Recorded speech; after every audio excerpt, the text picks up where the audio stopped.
دین کے جتنے شعبے ہیں، دین کے جتنے شعبوں کی محنتیں ہیں، ان تمام دین کے شعبوں کی محنتوں کا عوض یہ ہے کہ ایمان اصلاح ہو۔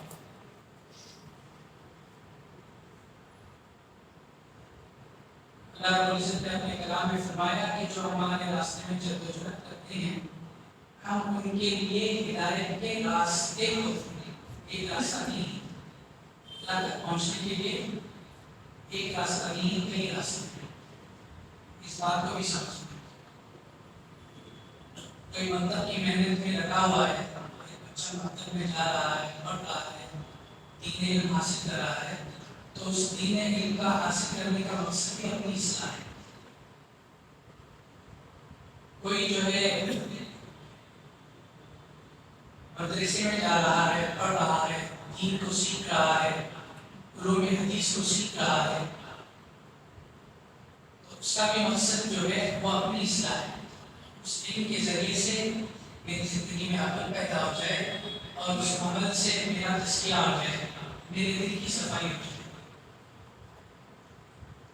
اسی طرح دعوت و تبلیغ کی محنت ہے کہ لوگ اللہ کے راستے میں نکلتے ہیں، قربانی دیتے ہیں، اپنے جان و مال کے ساتھ دور دور جاتے ہیں، محنت کرتے ہیں۔ اصل میں محنت دوسروں پر نہیں ہوتی، اصل محنت اپنی ذات پر ہوتی ہے۔ داعی کی جو دعوت ہوتی ہے وہ اپنی ذات کے لیے ہوتی ہے، سامنے والے کے لیے نہیں ہوتی۔ آج ہم یہ سبق تھوڑا بھول گئے۔ ہم سمجھتے ہیں ہم اللہ کے راستے میں نکل رہے ہیں، ہم اس لیے جا رہے ہیں، دین کا کام کرنے جا رہے ہیں، لوگوں کو دین میں داخل کرنے کے لیے جا رہے ہیں، لوگوں کو مسجد کی طرف لانے کے لیے جا رہے ہیں۔ ہدایت تو اللہ رب العزت کے ہاتھ میں ہے۔ اللہ رب العزت جسے ہدایت دینا چاہتے ہیں وہ اپنے ارادے سے، اپنے قدرت سے، اپنے عمل سے کسی کو بھی ہدایت دیتے ہیں۔ ہم کس کے مکلف ہیں؟ ہم محنت کے مکلف ہیں۔ کس کے مکلف ہیں؟ محنت کے۔ ہمیں محنت کرنا ہے۔ اللہ رب العزت نے ہمیں اس دنیا میں بھیجا ہے اور یہ دنیا مشقت کی جگہ ہے۔ دنیا کیا ہے؟ مشقت کی جگہ، قبر کی جگہ ہے۔ اللہ نے لفظ قبر کو استعمال کیا۔ لقد خلقنا الانسان فی کبد، کہ ہم نے انسان کو دنیا میں مشقت میں رکھا۔ ہر ایک انسان مشقت میں ہے۔ اب ہمیں یہ دیکھنا ہے کہ میری مشقت کس کے لیے ہے، دنیا کے لیے ہے یا دین کے لیے؟ میری مشقت کس کے لیے ہے، دنیا کے لیے ہے یا دین کے لیے؟ کہ اگر میں نماز پڑھ رہا ہوں اور لوگوں کو دکھانے کے لیے نماز پڑھ رہا ہوں تو میرا وہ عمل دنیا ہے، دین نہیں ہے۔ میرا عمل کیا ہے؟ نماز پڑھ رہا ہوں، لیکن وہ عمل کیا ہو گیا؟ وہ دنیا ہو گیا۔ اس کو تھوڑا کم کریں۔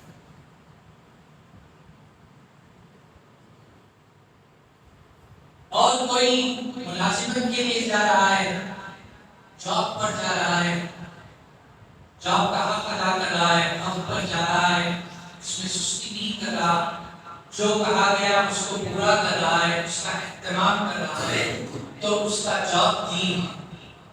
اس کی نوکری کیا ہے؟ دین ہے، کہ وہ حلال رزق کے لیے جدوجہد کر رہا ہے، محنت کر رہا ہے۔ کیا کر رہا ہے؟ لیکن ہم نے اس کو آج الٹا سمجھ رکھا ہے۔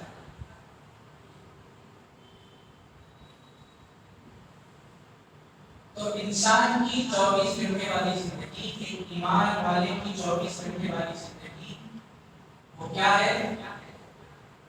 وہ دین ہے۔ ہماری 24 گھنٹے والی پوری زندگی تھی۔ اکثر لوگ کہتے ہیں دین بھی کرنا، دنیا بھی کرنا، دین بھی کرنا، لیکن اللہ رب العزت کیا فرمائے؟ ادخلوا فی السلم کافہ، کہ پورے کے پورے دین میں داخل ہو جاؤ، دین کے اندر۔ ہماری ہر حرکت، ہمارا چلنا، ہمارا پھرنا،